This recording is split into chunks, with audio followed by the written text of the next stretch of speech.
Today we're discussing the only stock you will ever need in your portfolio. Let's get into the video. Hi everyone, my name is Zach and welcome back to Finance Bro. Before we get into the video, I'd like to ask you guys to please leave a comment of your favorite stock at the moment, why it's your favorite stock at the moment, and also leave a like and subscribe as it really helps with the YouTube algorithm. And if you guys want to start trading and investing in stocks and you have not made an account with WeBull yet, what are you doing? You got to get in the pre-market and after hours with us. All you got to do is deposit $5 and you'll get 2 free stocks that could be worth up to $2,300. And really quick, before the video gets started, I just want to mention that I'm not a financial advisor and I was kind of just joking about the title. You should have a more diverse portfolio than just one stock, but I do really like this stock that we're about to talk about. That stock being Disney. And I know what you're thinking, that's just another blue chip and they have some problems with profitability, but just stick with me. The first thing that I want to bring up is the financials behind Disney. So if we come here to Yahoo Finance, we can see that they only have a $321 billion market cap, which basically means their valuation is $321 billion. And that is very low compared to something as Apple. Obviously, Apple is profitable. They pay a small dividend. They are worth $2 trillion, but Disney is not worth about an eighth of Apple, like they are trying to say with this valuation. In my opinion, Disney should be at least worth $100 billion more, and that's just in my opinion, and I think it will be by the end of next year. I really do think they can have that type of growth with the things I'm going to be talking about in this video. But obviously, they don't. Yahoo Finance doesn't think they'll do too well, as the performance outlook is short-term and mid-term down, but long-term is sideways, and a bearish pattern is detected according to Yahoo Finance. But if we take a look at the EPS, Disney has beaten on each of the last 4 quarters on EPS, and they have another earnings call coming up August 12th that I am assuming they will beat once again. If you take a look here on the financials, revenue is topping at about $65 billion, and that is not even close to what it'll be once we have Disney Plus recurring revenue coming in when they have this explosive growth that I think that they will have. And if we take a look here, we can see that Yahoo Finance has this as between a strong buy and a buy at 1.9 on their rating scale, even though their performance outlook doesn't look good according to their charts. But analyst price targets also have it at an average of about $207 and then a high of $230, which would be a huge upside from here. So why does Yahoo Finance have these red arrows going down and down for a short and midterm? I don't know, but the analyst price targets, and these are from a year from now, are very high and shows a big upside for Disney. And I'm not even talking about just for the next year or two. I'm talking about until I die, I will be holding Disney.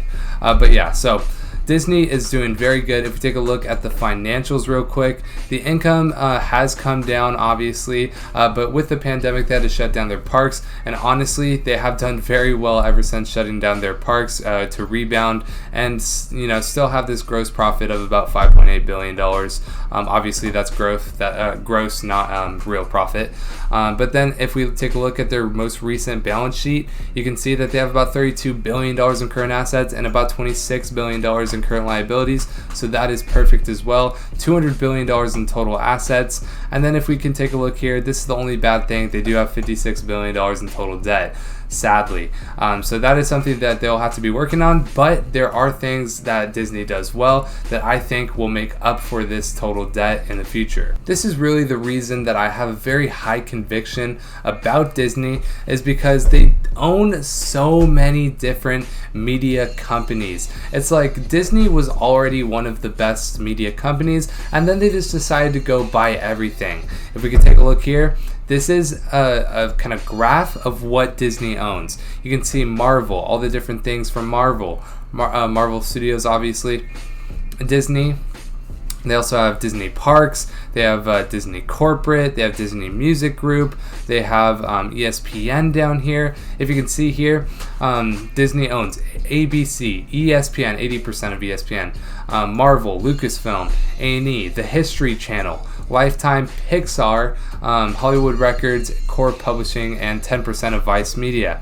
So they own so many different things, and not only that, they also have Disney Plus that is growing rapidly. As you can see here, Disney Plus did slow their growth on their numbers, but they reported about 104 million Disney Plus customers as of April 3rd, so that has definitely increased now with Loki coming out and a bunch of different shows coming out on Disney Plus that people really like, such as Loki, High School Musical, the series, The Bad Batch, just to name a few.